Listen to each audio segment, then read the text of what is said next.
Let's explore the most popular coffee brewing methods.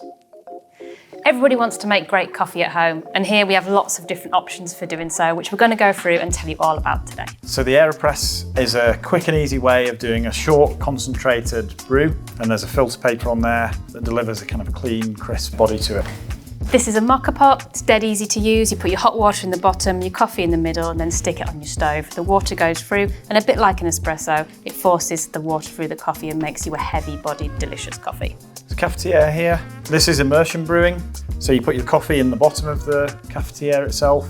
You'll add the hot water on the top, give it a stir, and then once it's brewed, you'll put the plunger down and it'll deliver a full-bodied, rich cup of coffee.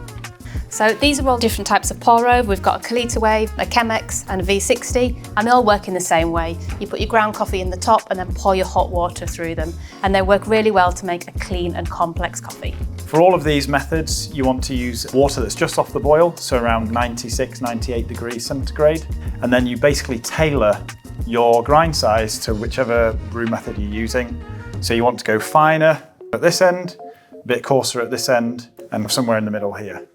Different roast levels are great in different brewers. So for me, I would go for a lighter roast in the pour overs and maybe a darker or medium roast in things like the cafetière and the moka pot, because they deliver a really heavy bodied flavour which works well with darker roast coffee. In the Aeropress, it can take either. It works making a really nice espresso type drink when it's shorter and a filter type drink when it's longer.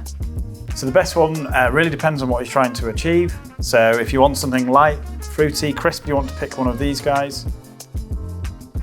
If you want something full-bodied, intense, you want something in the middle here.